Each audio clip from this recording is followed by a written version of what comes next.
Hello everyone, आज हम discuss करने वाले हैं जामिया मिलिया इस्लामिया में जो है आपको एडमिशन्स लेने के लिए मिनिमम कितने मार्क्स लाने ज़रूरी हैं तभी आप एलिजिबल होंगे किसी भी कोर्स में एडमिशन्स के लिए। ये हम इस वीडियो में डिस्कस करने वाले हैं।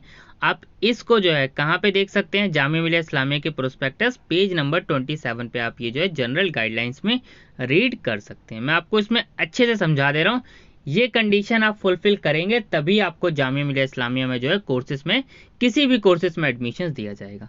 पॉइंट नंबर 3 और पॉइंट नंबर 4, जो भी पॉइंट इंपॉर्टेंट है मैं आपको सारे इसमें इंपॉर्टेंट पॉइंट्स बताने वाला हूँ। Point number 3, candidates obtaining less than 30% marks in the descriptive part of the entrance test wherever applicable will not be shortlisted for interview और एडमिशन। जैसे कि जामिया मिलिया इस्लामिया के कुछ कोर्सेज ऐसे हैं जहां पर आपको जो है डिस्क्रिप्टिव पार्ट होता है। डिस्क्रिप्टिव पार्ट यानी सब्जेक्टिव पार्ट जिसमें आपको लिखना होता है, यानी 40 मार्क्स का एमसीक्यू होता है और 60 मार्क्स का टेस्ट होता है। जैसे फॉर एग्जांपल्स के लिए हम बीए ऑनर्स इंग्लिश की बात कर लें, आपके कोर्सेज में भी सब्जेक्टिव पार्ट हो सकता है। आपको पहले देखना है कि आपके कोर्स का जो है सिलेबस क्या है, ठीक है। अगर आपके डिस्क्रिप्टिव पार्ट में जैसे कि 60 मार्क्स का जो आपका सब्जेक्टिव पार्ट है, इसमें आपके अगर 30% से कम मार्क्स आते हैं, यानी मिनिमम आपके 18 मार्क्स आने ही चाहिए। अगर आपके 18 मार्क्स से कम आते तो आप शॉर्टलिस्ट नहीं किए जाएंगे, ना तो इंटरव्यूज़ के लिए और ना ही एडमिशन्स के लिए। तो आपको मिनिमम इतने मार्क्स तो लाने ही पड़ेंगे। अगर इससे कम मार्क्स आते हैं आपके तो आपको एडमिशन जो है नहीं दिया जाएगा और ना ही आपको शॉर्टलिस्ट किया जाएगा। तो पहला डाउट आपको क्लियर हो जाना चाहिए कि आपके टेस्ट में अगर सब्जेक्टिव पार्ट है तो सब्जेक्टिव पार्ट पे आपको फोकस अच्छे से रखना है। और एक और चीज़ है, सब्जेक्टिव पार्ट में मार्क्स भी अच्छे स्कोर होते हैं, तो ये भी आपको ध्यान रखना है। चलिए, फर्स्ट पॉइंट आपको क्लियर हो गया होगा। सेकंड पॉइंट है, there will be negative marking of 0.25 marks for each wrong answer. ये आपको पता ही है कि नेगेटिव मार्किंग है 0.25, यानी आप क्वेश्चंस को करेक्ट करेंगे तो आपको 1 मार्क्स मिलेगा और अगर आप क्वेश्चंस गलत करते हैं तो आपके 0.25 मार्क्स माइनस कर लिए जाएंगे। अगर आप क्वेश्चंस को अटेम्प्ट ही नहीं करते, यानी आप क्वेश्चन छोड़ देते हैं, ब्लैंक छोड़ देते हैं, तो आपके कोई मार्क्स डिडक्ट नहीं होंगे। तो दो इंपॉर्टेंट चीज़ें आपको ध्यान रखनी है, जो क्वेश्चंस आते हैं आपको वही करने हैं। अगर आपको लग रहा है कि ये दो ऑप्शन में से एक हो सकता है तो वहां आप तुक्का फिट कर लीजिए।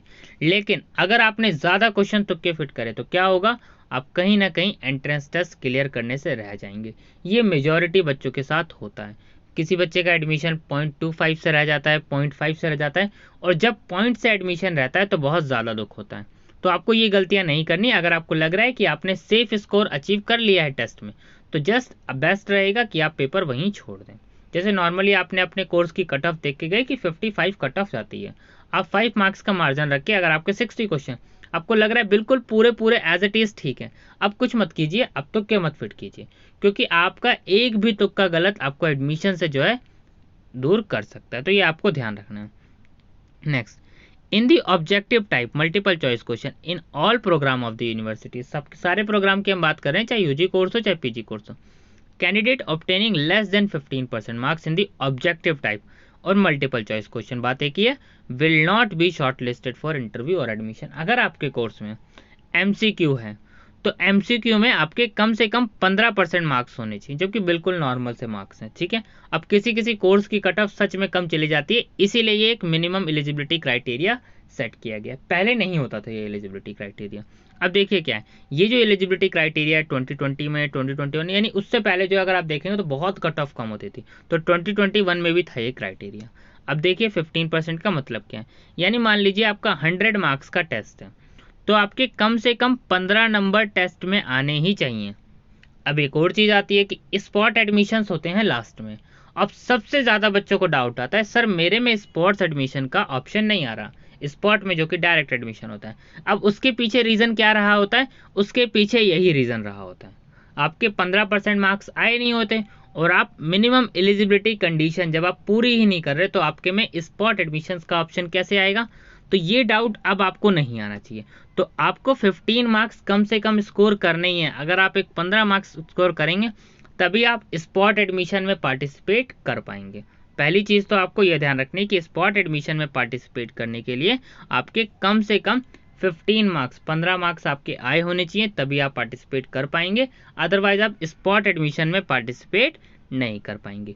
और मेरिट लिस्ट के लिए एडमिशन्स के लिए भी आप तभी एलिजिबल होंगे जब आप अपने एंट्रेंस टेस्ट में 15 मार्क्स लेकर आते हैं कम से कम, और उसके बाद तो फिर वही सिलेक्शन कैंडिडेट उसी हिसाब से सिलेक्शन किया जाएगा जो कि हाईएस्ट होते हैं। जैसे कि कोर्स की कट ऑफ, अब मान लीजिए किसी कोर्स की कट ऑफ 18 मार्क्स चली गई तो लास्ट 15 तक ही जाएगी, 15 से नीचे तो नहीं जाने वाली।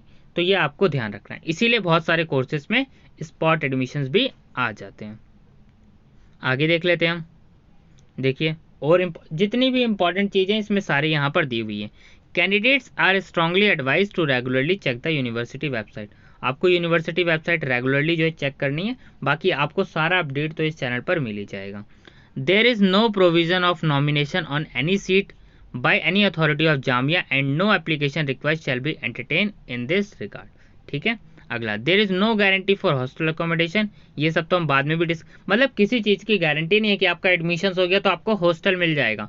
हॉस्टल के लिए आपको अलग से फॉर्म करना है, हॉस्टल के लिए फिर आपको इंटरव्यू देना होगा, हॉस्टल के लिए नंबर काउंट्स किए जाएंगे, ठीक है, पूरा काउंटिंग किए जाएंगे, पॉइंट्स दिए जाएंगे, उसके हिसाब से मिलेगा। यानी एडमिशन्स के लिए अलग क्राइटेरिया, ये नहीं कि एडमिशन्स हो गया आप सोचे कि अब हॉस्टल भी आपको मिल जाएगा, नहीं, हॉस्टल के लिए अलग क्राइटेरिया, आपको सारी चीज़ें फुलफिल करनी पड़ेगी। नेक्स्ट यहाँ पे देखिए, no student shall be admitted in 2 regular course. 2 regular course में आपको एडमिट नहीं होना है। अगर आपका ऑलरेडी रेगुलर कोर्स में एडमिशन है तो आप जो है एडमिशन दूसरे रेगुलर कोर्स में आपको फॉर्म नहीं फिल करना है। ये चीज़ें आपको ध्यान रखनी है, ठीक है। पहली इंपॉर्टेंट चीज़ ये भी आपको ध्यान रखनी है। आगे यहाँ पे देख लीजिए, यहाँ पे सेम वही 2 कोर्सेज के बारे में जो है बात कर रखी है। तो ये मैंने आपको कुछ इंपॉर्टेंट चीज़ें बता दी, ठीक है।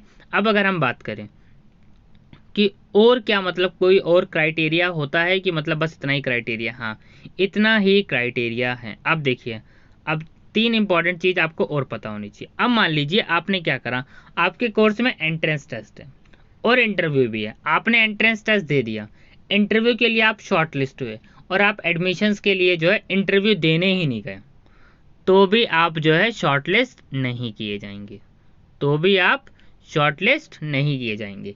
ये सबसे इंपॉर्टेंट चीज़ आपको ध्यान रखनी है। अगर आपके कोर्स में इंटरव्यू है और शॉर्टलिस्ट करे गए, जो भी इंस्ट्रक्शन जामिया देता है, देखिए जो भी इंस्ट्रक्शन आप जिस भी कोर्स में, अगर आप एक भी इंस्ट्रक्शन उनकी फुलफिल नहीं करेंगे, देखिए बहुत बार ऐसा होता है बच्चों को इंटरव्यू लिस्ट का पता ही नहीं होता कि लिस्ट आ गई है और इंटरव्यूज़ के लिए बच्चे इंटरव्यू देने नहीं गए। तो अगर आप इंटरव्यू देने नहीं चाहेंगे, आप सोचेंगे कि मेरिट लिस्ट में आपने टेस्ट दे दिया और आपके टेस्ट में अच्छे मार्क्स आ गए, इंटरव्यू लिस्ट में आपका नाम आ गया तो अब एडमिशन हो जाएगा, नहीं। जब तक आप इंटरव्यू भी नहीं देंगे तब तक कि आपका एडमिशन नहीं होगा। ये चीज़ आपको ध्यान रखनी है। और स्कोर कंबाइंड, अब एक और चीज़ डाउट आ जाता है कि सर मान लीजिए एंट्रेंस टेस्ट में तो आपके अच्छे मार्क्स आ गए और क्या इंटरव्यू में 0 मार्क्स आ गए, क्या तब भी जो है एडमिशन मिलेगा? देखिए अब मान लीजिए आपके टेस्ट में हम एक 100 मार्क्स का एक टारगेट ले लेते हैं, ठीक है, कि 100 मार्क्स का टोटल जो है टेस्ट है, ठीक है, और 15 मार्क्स का इंटरव्यू है, ठीक है, और 85 मार्क्स का आपका टेस्ट हो गया। अब मान लीजिए 85 में से आपके 60 मार्क्स आ गए और इंटरव्यू में हम मान लेते हैं कि 0 आ गए। अब अगर कोर्स की कट ऑफ 60 ही, इंटरव्यू आपने दिया होना चाहिए, सबसे ज़रूरी चीज़, इंटरव्यू अगर आप देते हैं तो 0 तो नहीं मिलते, पहली चीज़ तो ये। पर इंटरव्यू अगर आपने नहीं दिया तो आप शॉर्टलिस्ट नहीं किए जाएंगे, चाहे आपके मार्क्स कितने भी हों। ये चीज़ आपको ध्यान रखनी है। तो इंटरव्यू आपने दिया है और कोर्स की कट ऑफ 60 गई है तो आप शॉर्टलिस्ट हो जाएंगे, तो आपको एडमिशन्स के लिए बुलाया जाएगा। लेकिन आपने अगर इंटरव्यू ही नहीं दिया है तो आप शॉर्टलिस्ट भी नहीं होंगे। देखिए यूनिवर्सिटीज़ के पास पूरा राइट है, क्योंकि अगर आप एक भी एलिजिबिलिटी कंडीशन फुलफिल नहीं करेंगे तो यूनिवर्सिटीज़ के पास राइट है कि वो आपका एडमिशन फॉरफिट कर सकते हैं। तो 2-3 चीज़ें आपको इसमें इंपॉर्टेंट ध्यान रखनी है, एक मार्क्स को लेकर, एक इंटरव्यूज़ को लेकर, एक जो भी एलिजिबिलिटी क्राइटेरिया उसको लेकर। 50% का क्राइटेरिया है, 55% मार्क्स का क्राइटेरिया, वो आपको फुलफिल करना है। अगर कोर्स में पर्टिकुलर चीज़ की रिक्वायरमेंट है तो वो भी आपको फुलफिल करना है। अगर आप एक भी कंडीशन फुलफिल नहीं करेंगे तो जामिया मिलिया इस्लामिया आपका एडमिशन्स को जो है फॉरफिट कर सकता है, ठीक है। Thank you.